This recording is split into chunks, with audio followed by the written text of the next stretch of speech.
Ladies and gentlemen, if I can have your attention, please. A very good evening to you all.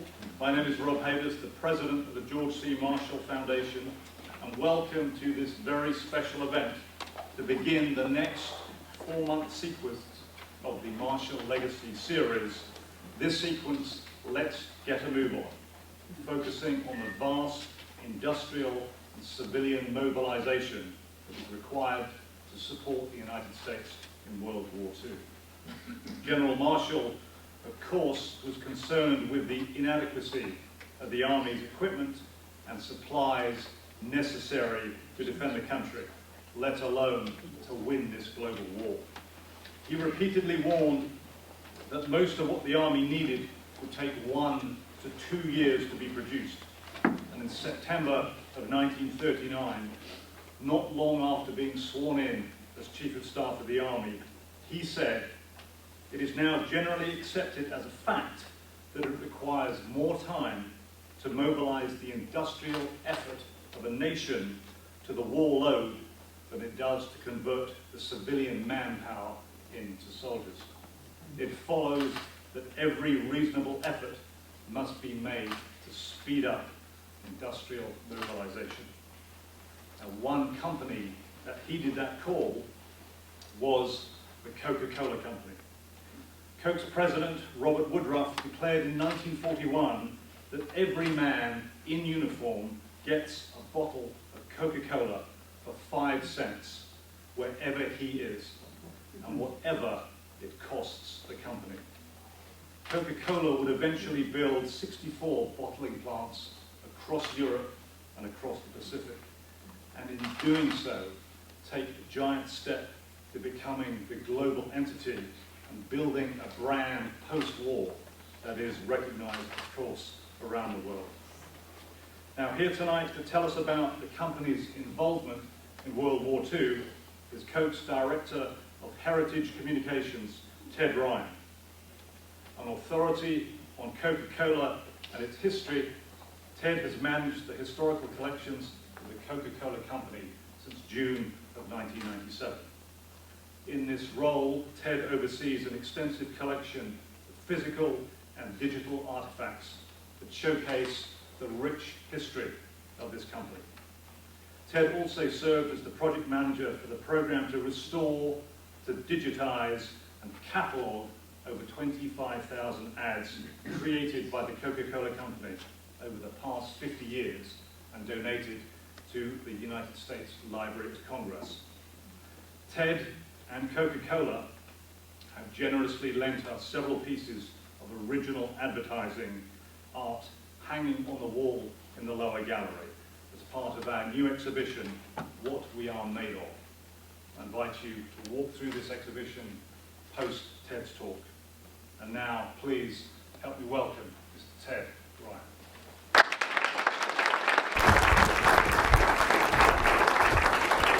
Thank you so much. Thanks, guys. One of the tips that they gave me when I first started at Coca-Cola almost 20 years ago is that you always have a nice ice-cold bottle of Coca-Cola. The cap always has to be off because otherwise you're not drinking it, and the label always has to be out. So whenever you give a speech for Coke, always make sure you do that. Thank you for that great introduction. And this all started when Kathy, who I have to commend, that exhibit is absolutely fantastic, emailed us asking if we would give some images. Would we send some digital files? And I've always been a huge admirer of General Marshall, and I knew the Coke World War II story inside and out because I've given a variation on this talk dozens of times around the world. So I'm like, well, we'll send you pictures, but do you want some paintings? Do you want some original artwork? And we work with museums, so we're very excited to loan these items. It's a great exhibit and one that we're proud to be a part of. I'm going to talk about Coca-Cola, which is a subject I love. I've got the best job in the world. I'm the Director of Heritage Communication. That's a fancy corporate way of saying archivist, because if you say archivist, it doesn't equate out. So I'm the archivist for the company, and I've been there almost 20 years. I'm going to divide this into a couple different sections. First, I'm going to talk about life on the home front, because as you indicated, it took a while to get the American population in the mode of total war, which is exactly what General Marshall needed. How do you get the population willing to sacrifice everything as you move forward?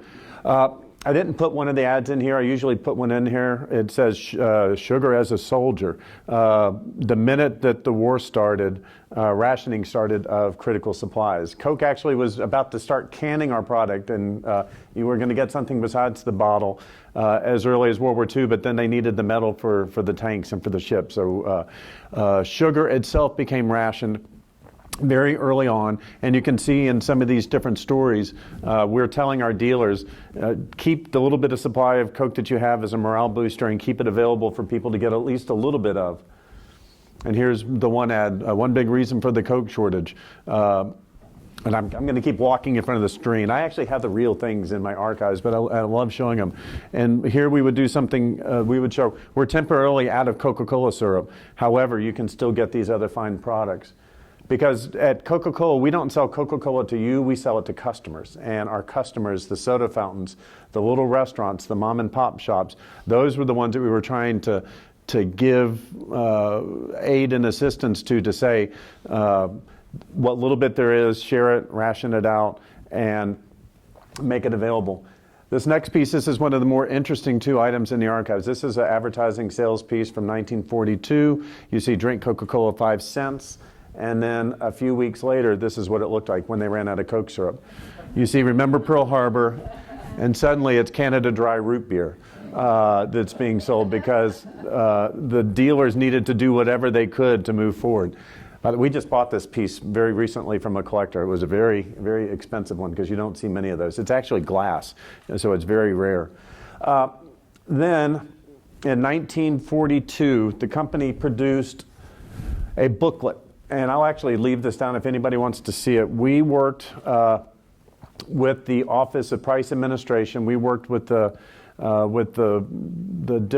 Secretary of the Army, Secretary of the Navy. Actually, ultimately, we worked with General Marshall, and it's called The Importance of the Pause in the Maximum War Effort. And it's interesting because as people were going, and here you see some of the typical Rosie the Riveter images, people were working nonstop and they needed a little bit of refreshment. They needed that little bit of a pause of optimism. And that's one of the few promises that Coke can make and deliver on. If you have a 10-minute break and you have a nice Coca-Cola, you get the sugar, you get the caffeine, you get the lift, it raises your spirit, and you can go back to work. And the company didn't do this. We actually had companies in the industrial world coming to Coke and saying, we need to do something to keep the morale up of the workforce. So with this booklet, The Importance of the Rest, Pause, and Maximum War Effort, and you'll see what plant managers are saying. Plant managers are saying they need morale up for the workers in the factory. The government actually at munitions, at different war production facilities, and at training facilities where people were training for Army, Navy, Marine, etc., they actually unrationed the sale of Coca-Cola. It was a morale booster for the troops, for the munitions workers, for the people who are working for the war effort. So all sugar rationing was lifted for Coca-Cola at those different facilities. And this was actually just before Woodruff made his famous pledge that the soldiers in the field should get a Coke and a nickel. And it actually started at the home front. The people working in the war effort should get a Coca-Cola as a reward for their efforts.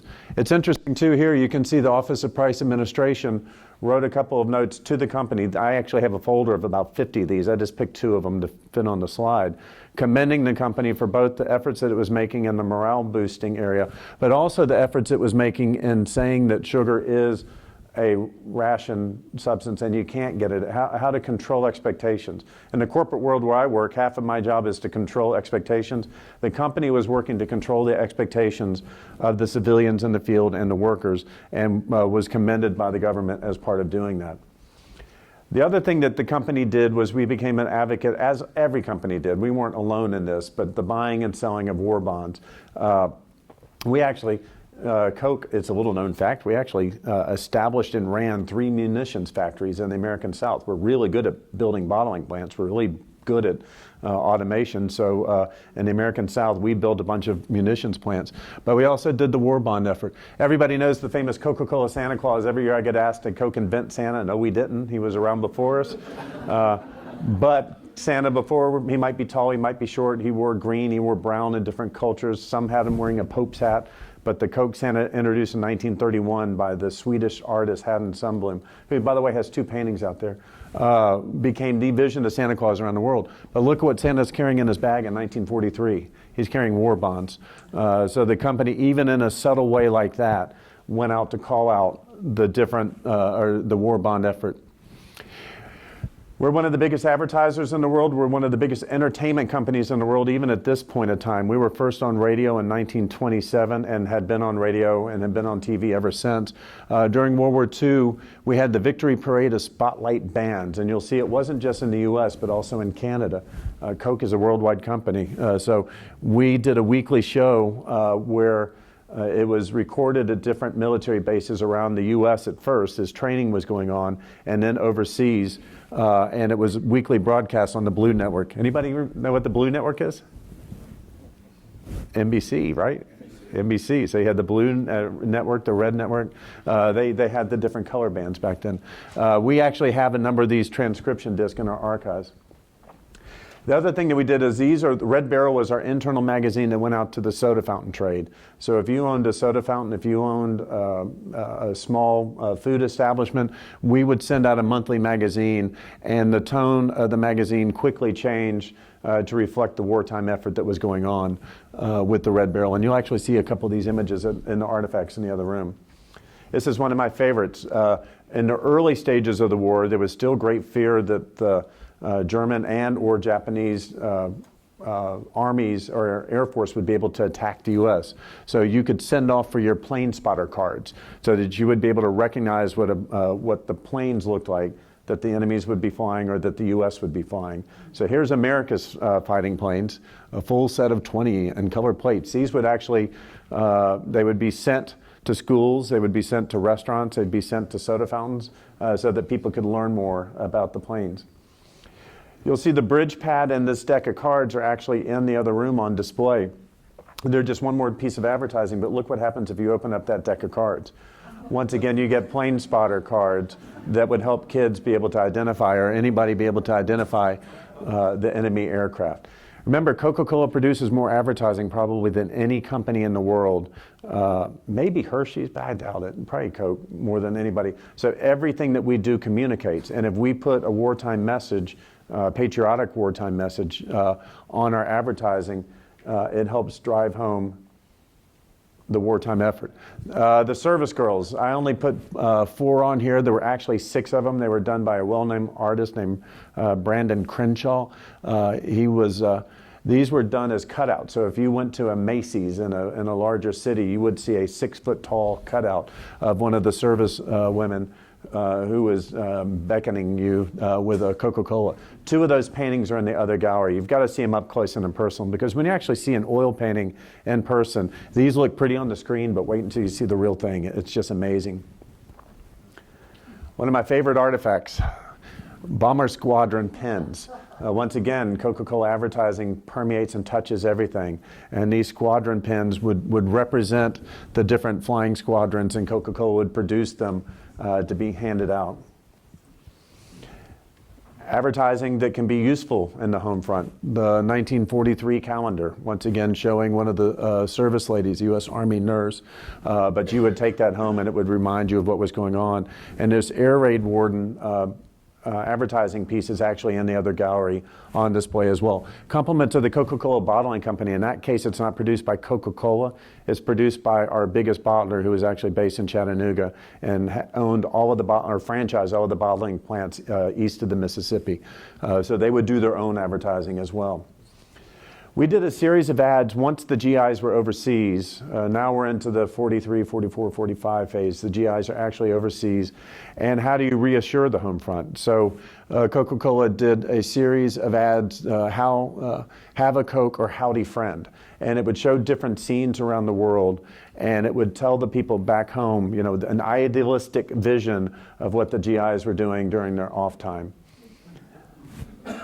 Celebrating in front of the Eiffel Tower. It brightens the trip. Now we're in the Pacific Theater. And this, I'm going to take a pause for a second. This dispenser is actually fascinating. Coca-Cola invented the automated fountain dispenser, the mechanized coin-operated vending equipment. Actually, we did that in conjunction with the slot machine maker. Who knows better how to do money in a slot than but we got them to transfer that technology to drinks. That is called a jungle dispenser. And the jungle dispenser was designed to maximize the use of ice. It's hard to get ice in the middle of the Pacific Theater and on some of these really hot islands. But that jungle dispenser maximized use of ice, chilled the drink, because nobody wants a warm Coke, and was used throughout the Pacific Theater. How it was seen in Italy, and then He's Home. And there's a couple of those He's Home, or one of those He's Home images. So I've talked about Coke at the home front. So it's advertising elements to boost morale, work in the factory, work at home. Coke is still rationed. I couldn't get the picture of my ration certificate. If you didn't work in a munitions factory or on a military base, you're still only getting a Coke a month or 2 Cokes a month. There were little ration cards you would get it, because sugar is still rationed. Supplies are still scarce. But as the war ended, that changed in America. So what was it like on the front lines? Here's just 2 examples. We actually have an entire box filled with letters from GIs. These are letters not written to the company, although they wound their way to us over time. But they were written just talking about how much the soldiers in the field wanted Coca-Cola. And that's what I love about the exhibit. They wanted Coca-Cola, they wanted Hershey candy bars, they wanted Marlboro cigarettes, they wanted Wrigley chewing gum, and they wanted letters from home. And the spam, probably they didn't want quite so much, but they were happy to get it when they got it.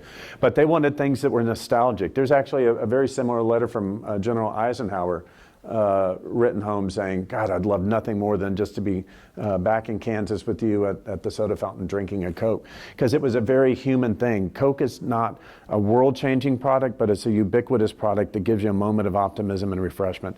It's never going to change the world, but it makes it a little bit happier when you enjoy it. So the famous telegram, and on this I have to confess, when Rick came to Atlanta and met me, and we talked in the archives, for years at the Coca-Cola Company we've called this the Eisenhower telegram. In the Coke world it is the Eisenhower telegram. However, when I went to the National Archives last year and I looked in Eisenhower's collection, it's not there. It's not there because it's in General Marshall's collection. So here at Ford, we're going to call it the Marshall telegram as opposed to the Eisenhower telegram internally at Coca-Cola. But this is the telegram that started the efforts. Robert Woodruff, our president, pledged soldiers in the field would get a Coke regardless of where they were, what it cost us for a nickel. I actually know how much it cost us. It cost us a little bit more than $5 million in World War II money. That's a lot of money. If you put that in an inflation calculator, that's a major investment. We did build 64 bottling plants around the world. As you'll see here, we were asked to build one. And these 64 plants are always, a lot of historians will say that formed the basis of Coke's international worldwide expansion. That's true, but not really true, because a lot of times these plants were set up in bombed out buildings, and they were temporary plants that they would move to the next one. And you'll see from the next slide, has anybody seen the movie Monuments Men, where these guys, yeah. Coke had exactly the same thing, but nobody's going to make a movie about us. They were called TOs, technical observers, and they were Coke bottlers and Coke employees who were sent to the field to build these plants and distribute Coke to the GIs. At the highlight of the TO operation, there were over 500 of them in both Europe and in the Pacific Theater. We actually had 6 killed in the line of duty, several at Bastogne when the German lines overran a bottling plant that was a temporary one that had been built there. They actually had their own newsletter, To Our Boys in the Service. So these TOs had their own special uniform. They had their own special badge. We're very excited. Just 2 years ago, the family of one of the TOs donated his uniform. This is Lieutenant Salter, and this is his TO uniform. You'll see technical observer. Just like the Monuments Men, they were given a rank in the Army equal to lieutenant, and they were able to work with the Army to try to get the Cokes to the soldiers in the field. Not a very well-known story, but one that I'm very excited, at least tonight, to be able to tell here, and we've told a couple of other times elsewhere. How do you do this? How do you bottle 5 billion? Because that's ultimately what we bottled. We bottled 5 billion bottles of Coca-Cola for the servicemen in the field. That's a lot of stuff. And the rule was it couldn't, if I go back to, it couldn't displace military shipments. So if you read the telegram and the fine print on the telegram, we want this, but you can't displace anything military. Well, everything going over there is military, so how do you do it? And these guys were ingenious, and they would build bottling plants on the fly. They would get the glass molds shipped over from the United States, find a local glass manufacturer, and then they would work to get the Coke bottled and sent out in the field. This is actually a supply depot in San Francisco, where at this point they're bottling, and this is for shipment to Hawaii, to Pearl Harbor. This is one of the semi-permanent plants. This is one that was built in Italy, and this shows you it's not a very complex thing to bottle Coca-Cola. It's actually pretty simple. It's a Dixie filler. It's a simple piece of machinery. If you can get one, you can continue to bottle because these things never stop. All that you need is water, sugar, and syrup, and then you can keep the bottling line going. But this is showing how the efforts worked in the field. And then how do you get it delivered? Once again, you can't displace any military equipment. You can't displace anything else. So they would requisition whatever type of automobile they could get, and they would get the Cokes sent to the field as quick as they could to the front lines. This is one of my favorite photos. It takes a lot of room to warehouse Coke. Can you imagine the weight? You know, these beautiful little bottles, these are lightweighted now. You fit 8 ounces, but if anybody remembers an old, hefty Coke bottle, until 1955, it was identical. 1915 to 55, it was 14.5 ounces of glass and 6 ounces of fluid. So it's 1.25 pounds. That's a lot of weight right there. But this is what they would do. They would depot it, they would bottle it, depot it, and use whatever equipment, whatever trucks, whatever cars they could to get it to the front line. Now a couple of the famous photos, and in the realm of Coca-Cola, we love these. These are the GIs, these are the pictures. Almost every single one of these is a Signal Corps photo. These aren't posed for Coke. You know, the guys just got them, although in some of the cases they would have, the media present would have them posed. A GI with the Coke. There's actually a famous story too that one of the GIs in Italy received a Coke from home and felt bad about drinking it in front of his other friends who didn't have one, so they decided to auction it off for a friend who had been killed in service, so the proceeds to go to that guy's family. And they actually, the single bottle of Coca-Cola auctioned for more than $5,000. It's a fairly amazing story. There's another one, a GI from Michigan recently just donated a bottle to us. He carried it with him the entire time he went through World War II.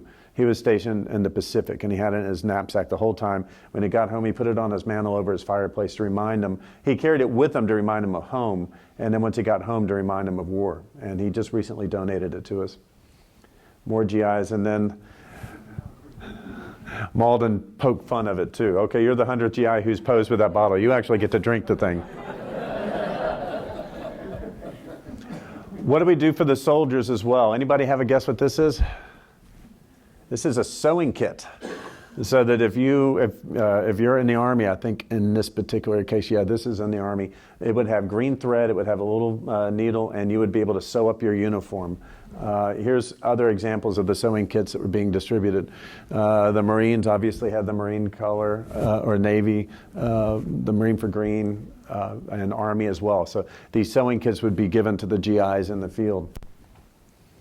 I didn't put many of the games in here, but Coca-Cola and Milton Bradley actually had a tremendous partnership during World War II. We produced jointly about 25 different games that would mainly be used in mess halls and at the USO. So in this particular one, this is broadsides, but there's darts, there's checkers, and archives actually have one entire shelf filled with different games that Milton Bradley and the company produced. And then the USO. Anybody know the origin of the USO? Service organization right at the beginning of World War II. It was a collection of 5 different service organizations that banded together to help the soldiers. Coke was actually one of the founding members, and Robert Woodruff was our president, was one of the first board members of the USO. And we've maintained that relationship with the USO ever since, and we're still a prime sponsor of the USO, and still every year since 1939 have had a board member on the USO board. So wherever you went, Coca-Cola, once again, it's that pause, that moment of refreshment, and that's what the USO is trying to do, lift your spirits. It's a great way to do it. At the USO, I'm going to only show a couple of different photos, but I love these. And then I actually cropped this one because there's a Pepsi bin on the bottom. But I think it's funny too. They're drinking Coke, but then they're throwing the empty caps in the Pepsi bin. But this is showing one of the USO that was primarily for African American soldiers. Here's the service girls, once again, the service women. And then this is a USO outpost in Italy. People love the Coca-Cola. And there's another ration card that I've typically put in there, but the soldiers would be given a ration for Coca-Cola and beer. There was beer in the market too. There was beer in the different theaters of war as well. And the ration card is interesting because they would get 5 Cokes and 2 beers. I think the generals knew what they were doing to keep it separate. So I'm going to tell 2 Coke stories. This is one of my favorites. Anybody know what this might be? Any Seabees in here? The Seabees, the branch of the military that helped clear the fields, run the wires, and to make, when you took over an island, particularly in the Pacific, the Marines would take it over, but then how do you make it habitable? The Seabees would go and clear the mines, build the roads. This is an electrical conductor. Glass bottles don't conduct electricity, so the Seabees modified. While the GIs wanted to drink the Coke, the Seabees wanted them to help them string the electrical wires across the island to be able to run electricity, because as a non-conductor of electricity, it was a perfect tool. And this next photo is one of my favorites. This is Charles Hall. He was the first African-American pilot to shoot down a German warplane during World War II, and he did it over North Africa. He was with the Tuskegee Airmen, the famed airmen. Look what his reward was when he got back to the ground. He was given a Coca-Cola. This photo, we actually have it on loan at the World of Coke in Atlanta, and it's on loan from the Smithsonian because his family donated the original photo to the Smithsonian. I just think it's very telling that such a small thing can be considered a prize. It's just a bottle of Coke, but a bottle of Coke means so much more than just a bottle of Coke. Coca-Colonization. This is where I link it back to General Marshall. That phrase was used after World War II. The Marshall Plan helped rebuild Europe, but generated conflict and generated controversy, both in the United States, where people thought we were paying too much. Why should we help the Germans? And then in Europe itself, where you have the communists and all the different governments are trying to determine, should we take this money, should we not take this money? And Coca-Cola was one of the first global brands in the world. We actually, before World War II, we were in most of the countries of Europe. And then after World War II, since we've traveled with the troops, we're so identified as American, associated with the military. And so the Marshall Plan and Coca-Cola went together, and the term Coca-Colization came about, particularly in France. I'm going to show this video clip for a second, but before I do, let me set it up. This is in 1950. In February of 1950, the French Parliament outlawed Coca-Cola. Believe it or not, it's still today, anything that's considered the best in the class typically has a bullseye on its back. So in that particular case, the French communists, the wine growers, and the Francophiles were worried about the influx of American culture. They didn't want Mickey Mouse. They didn't want Marlboro. They didn't want Coca-Cola. They didn't want Wrigley or Hershey's. They wanted traditional French things. They wanted to keep their traditions. And in a lot of ways, you can respect them. And at Coca-Cola, we've always made sure to advertise locally. All the talent is local. We're just a drink that tastes good around the world. So the French wine growers and the French Communist Party and the Francophiles pulled together in the parliament, outlawed Coca-Cola, and this is actually a 1-minute clip from a French communist film. I actually sourced it from the Communist Archives. So I hope you enjoy. It's in French, so if any of you speak French, you'll have an advantage over me, but to me it doesn't need captioning because you'll be able to tell the story. Civilisation de revolver. En France, on aime le bon vin.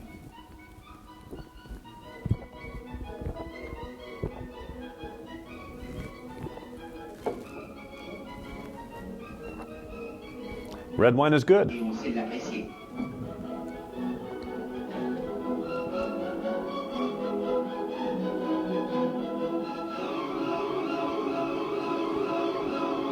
You pushy American salesman.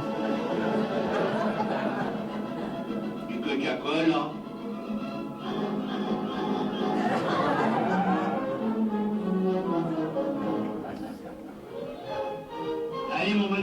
lancez votre câble tailleur. En Amérique. En Amérique.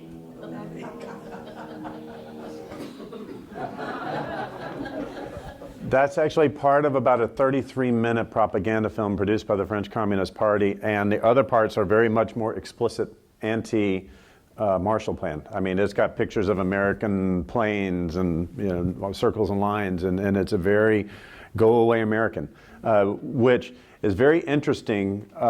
Most people don't, well, some of y'all may. Ed Sullivan, before he did a TV show, he was a writer for the New York Post. And Ed Sullivan actually got wind of this, the outlaw of Coca-Cola in France, and wrote an article that basically said, keep your French fries, keep your champagne. If you're not going to sell Coke, we're not going to do that. And Sullivan did it, Walter Winchell did it, and this groundswell of American support came from all these GIs who had just finished fighting there and saving France from the Germans. And so there was a huge groundswell. Sales of champagne just plummeted. French were being vilified in the media, vilified everywhere. And it quickly turned, and the French government outlawed Coca-Cola and began working with us to try to find ways to get the product more fully integrated. And I'm going to end on this slide because to me it's such an interesting one. Are you an agent of democracy? Well, yes. In fact, you are. Free enterprise itself is an agent of democracy, and the bottle is an emblem of democracy, an emblem of the Marshall Plan, an emblem of what had happened during World War II, and was celebrated. So it's telling. At Coke, it's called The French Affair, and there's a 3-volume binder of clippings from newspapers. And at first, they're all very negative towards Coca-Cola. They're all French, and then you get the Sullivan and the Winchell piece, and suddenly you see every paper across America come to the support of Coca-Cola. So just as Coke had come to the support of the GIs a few years earlier with our pledge that every soldier should get a Coke for a nickel, the American public came right back to the support of Coca-Cola. And with that, that's my talk. I hope you enjoyed it. And I think, am I taking questions? Yes, I can take questions. Yes. I have a story for you, since you're the guy. 1991, as the Gulf War was ending, the U.S. Embassy, according to CNN, had nothing to give its guests other than bottled water.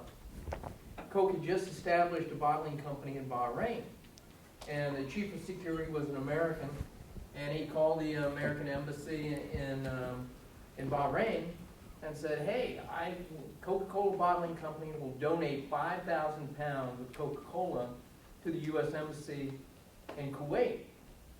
Hey, that's great, but they couldn't transport. Again, like you said, only military goods were going in those convoys.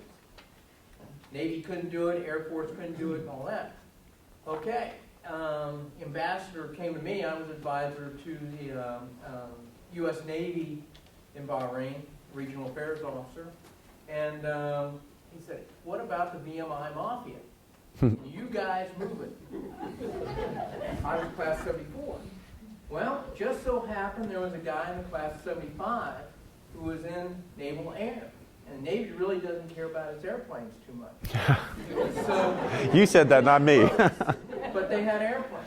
So I said, hey, can you get us up there? Can you get 5,000 pounds of Coca-Cola there? I said, well, give me an hour. Sure enough, he comes back to me and he says, well, it's going to cost you. I said, well, no problem. I don't have any problem breaking pallets and all this. He said, well, they want 10 cases of Diet and 10 cases of regular Coke, and they'll move it for you.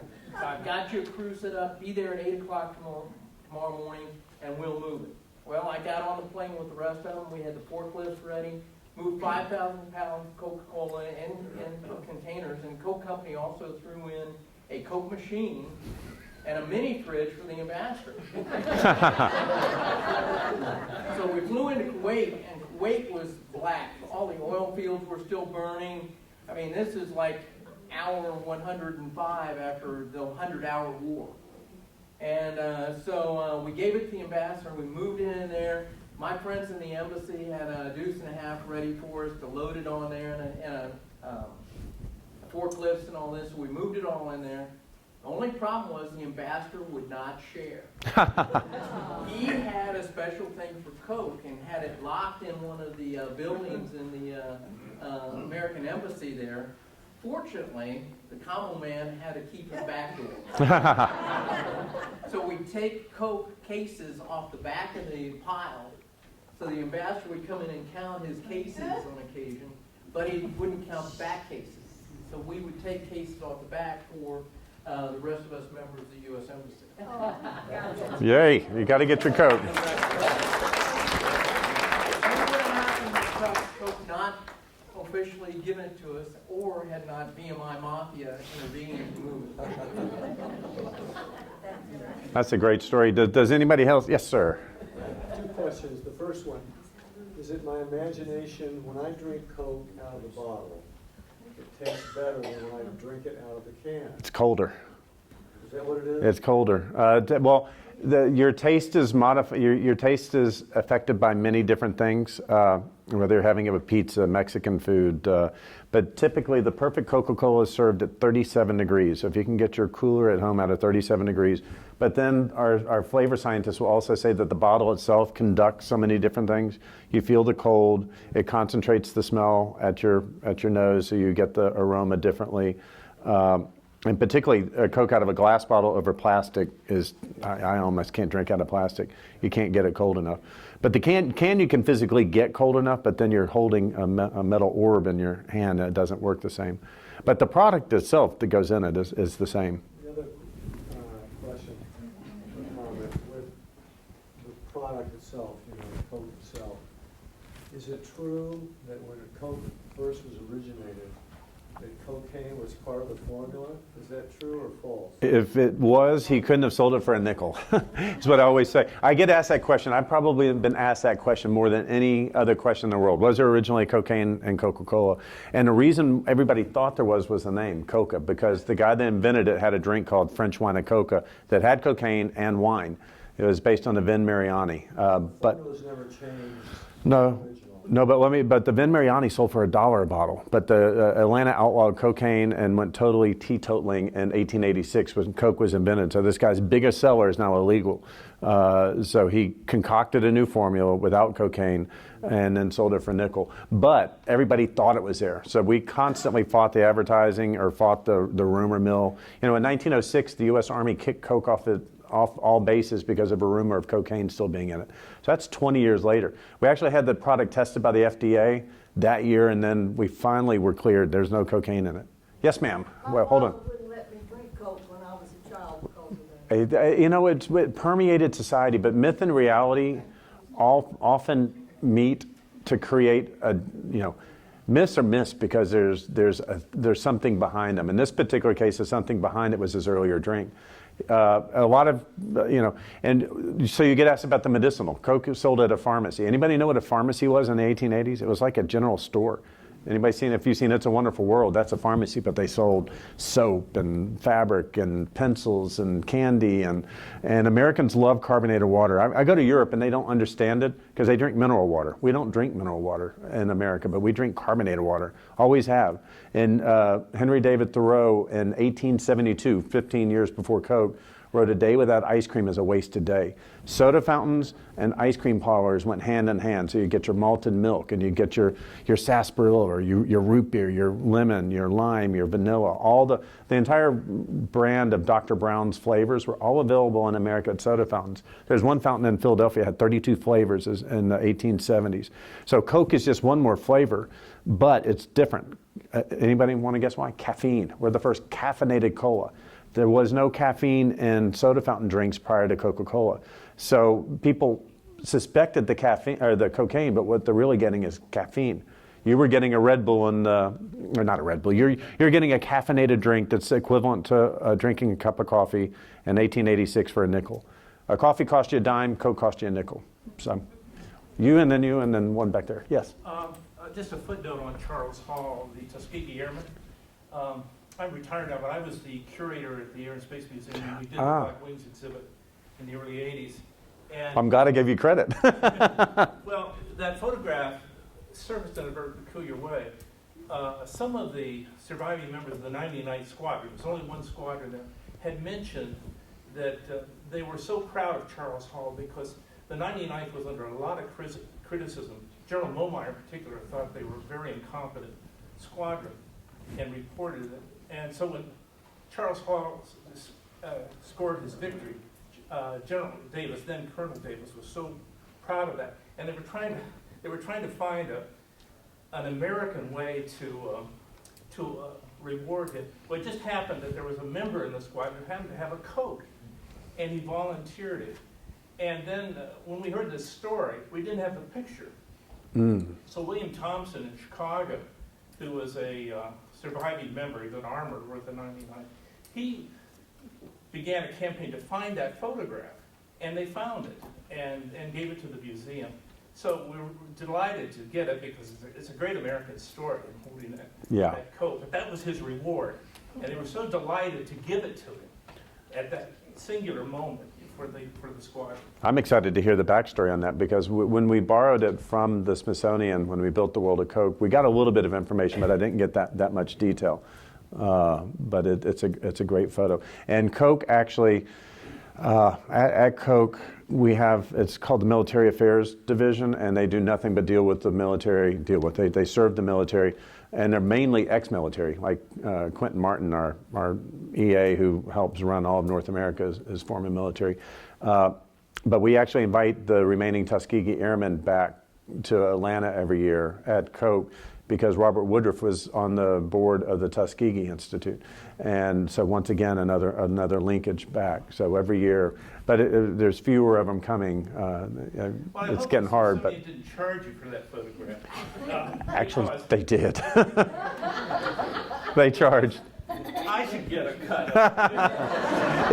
It wasn't. No, what I mean is we went to great effort. I think it was like a $500 license fee. And we thought of it as in the public domain. Yeah. So I'm sad to hear that they should have given it to you. Wow. I didn't pay for this use, so. You first, and then there was one in the back. 2 questions. How many bottling plants survived the war? Oh, that's a real good one. So of the 64 plants, about 25 of them remained. So the other 30 were the temporary ones, primarily in Asia. How many bottling plants were the result of the Marshall Plan? Did y'all ever worked on that to see the subsidies or getting that? I have not done that math, but I'm going to suspect not that many because most of the time Coke went in local with local capital. Because the beauty of Coca-Cola is that all that we make is advertising and syrup. Everybody sees the big red thing and you think Coca-Cola, we make advertising and we make syrup and we sell it to other people who then sell it to other people who bottle it and move it on. And the beauty of Coca-Cola is everybody makes just a sliver of a penny off of a bottle of Coke, but there's a lot of bottles, there's 1.9 billion bottles of Coke were sold today. So if you take a sliver of a penny off of 1.9 billion, the math adds up. And like in England, I'll give you a real case. England, sugar's rationed until 1949, and then 50 totally lifted to the 48 Olympics. Coke was only served to the athletes. We worked with Schweppes, was the investor in Coca-Cola. So the Schweppes company actually invested in building the bottling plants, and then we turned around and we bought Schweppes later. But so not much of it was. Now, do I know that Schweppes got money or didn't get money from the Marshall Plan? I don't know. Where the Marshall Plan would have assisted would have been in the development of natural resources, because while everybody in America, all the hipsters walking around with their man buns like Mexican Coke with the cane sugar, actually the biggest source of sugar in the world is beet. And in anybody ever had a Coke in Europe, you've had beet sugar, not cane sugar or corn sugar.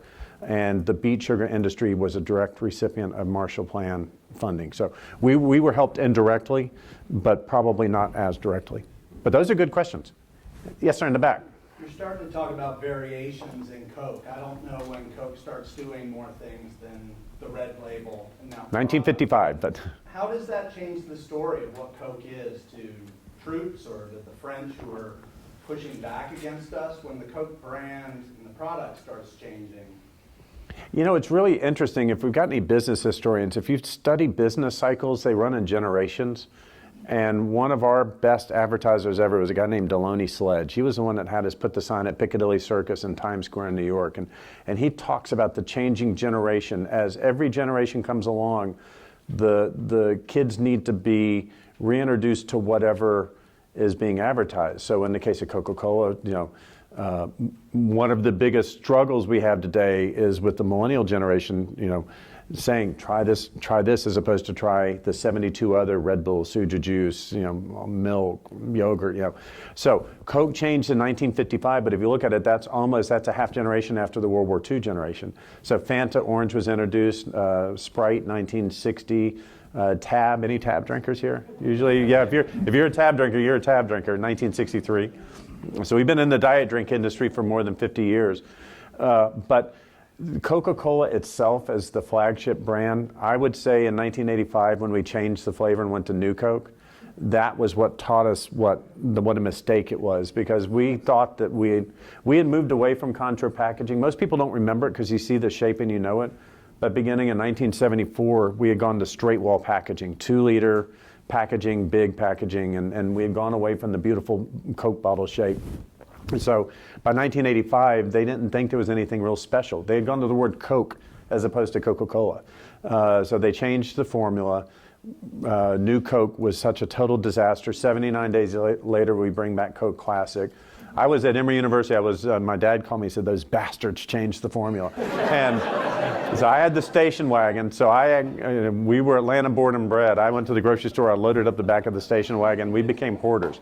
You either became a hoarder or a protester. So I was a hoarder. But company-wise, now I look at the records, and it made us realize what a special thing Coke is. And there was Don Keogh was the president, and he was the one that made the call. He and Roberta Guizetta. And Don Keogh later read a letter from an 80-year-old woman who wrote him, said, she wrote him saying, I haven't tasted Coke in 20 years, but you've taken away my memories.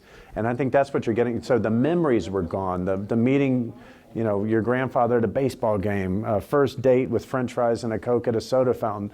That's the little things like that were what mattered. Now the business challenge today is how do you capture those little moments in a grocery store with 7 million, we call them SKUs. I'm going to go all technical on you. So 7 million barcodes of products.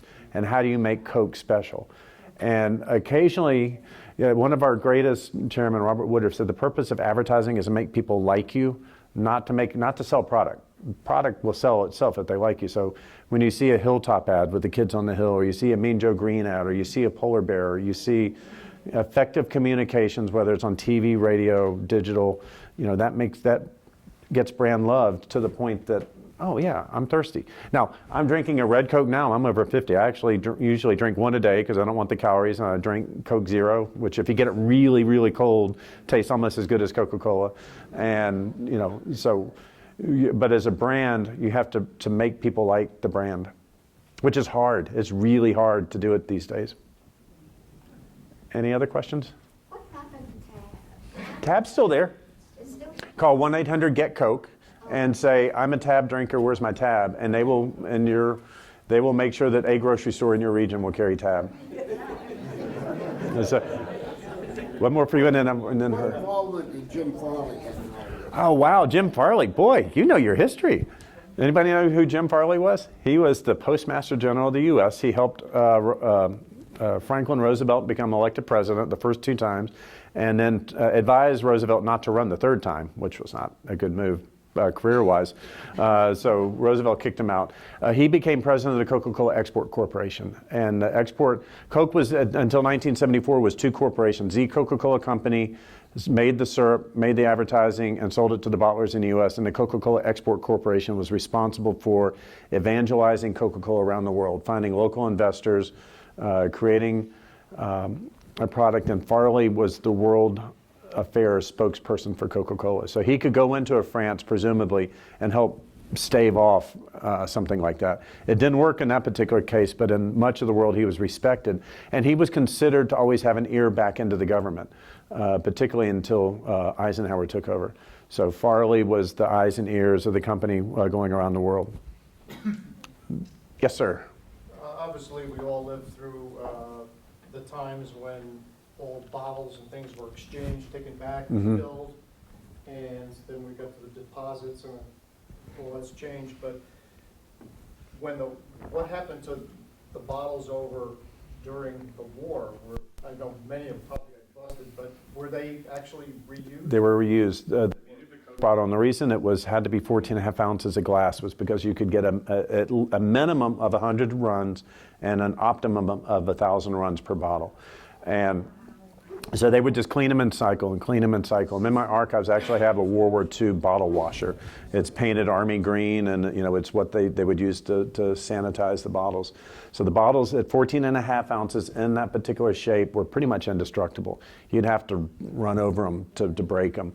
And so they would be reused and reused and reused. It's interesting too, because I always get asked about that, because Coke did not want deposit bottles to go away. That was such a competitive advantage against Pepsi.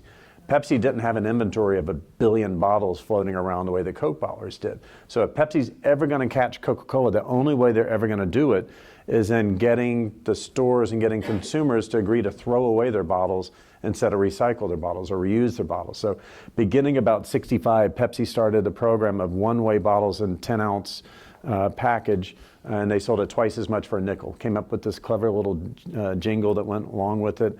And so the saying became that you drank Coke in the parlor and Pepsi in the kitchen. So if you wanted a big gulp, you'd drink Pepsi. So they chipped away at our competitive advantage. And once Americans realized that they didn't have to take bottles back, and once grocery stores realized they didn't have to be our bottle bankers, it shifted. I've never seen an American phenomenon shift as quickly, except maybe coffee, Starbucks maybe. Shift, boom, just like that suddenly nobody wants deposit bottles and they all want one way, and it just changed overnight. But then in 1971, you're stuck with a litter problem, because now bottles are everywhere. So Coke actually started the Keep America Beautiful effort with the Boy Scouts of America to try to counteract that. But it's an amazing phenomenon how quickly that changed. Yes, ma'am. Do you know if the sales of Diet Coke have gone down with Diet Pepsi having switched from no aspartame? It hasn't gone because of Pepsi, but the sales of Diet Coke have fallen year on year for probably the past 5 years. And it's more that Coke Zero, because Pepsi's actually changed that formula back again. They went with the non-aspartame one, and they've actually moved back from that one. So it's sweeteners change and sweeteners change. So, but for whatever reason, Pepsi was such a great product introduced Diet Coke such a great product introduced in 1982, just for the taste of it, and you had the 1 calorie. And then suddenly, about 5 years ago, sales just started plummeting. It actually passed, I've been in Coke 20 years now, about 7 years ago, maybe Pepsi, or Diet Coke passed Pepsi for sales in the US. So I mean, it's still a huge brand, but since then the sales have declined. I don't think it has anything to do with Pepsi changing its sweetener, but Coke Zero has actually almost caught Diet Coke now. For whatever reason, people they have a negative perception of Diet Coke. I've got a meeting with the Diet Coke brand team on Monday where I will walk them through their history, and I will show them that when they used to make good ads and now they make really bad ads. And as you can see, I'm kind of blunt when you talk to these brand people, because they're all young. They're all 24. They dress in black and they think they know everything. And it's like, you have no idea. So, any other questions? Well, with that, we'll throw it back over. Thank you. Thank you. So we've got a small gift for you. Ted, that was fascinating. We have a small gift from the Marshall Foundation. Thank you so much. Pleasure to have you. As always, we strive to illuminate exactly what General Marshall did in his long, complex career. Often subtle, often behind the scenes. I think Ted Ryan has given us a very good example of what Coke was doing hand in hand often with General Marshall. So thank you all for coming today. As always, if you're a friend of the Marshall Foundation, I thank you. Your support enables us to tell this story and to bring people like Ted to Lexington, Virginia, and continue the story of the Marshall Legacy series. This, of course, is the beginning of the latest sequence, the Let's Get a Move On sequence. The next event in the Pogue Auditorium will be on October 12th. Well, Bill Spear will tell you the story, the true story of the original Jeep. So join us back here then. Please enjoy the exhibition. And of course, join us at the reception with Ted upstairs, where you can have one of your own Coca-Colas. Thank you for coming. Thank you. That was tremendous. Oh, good.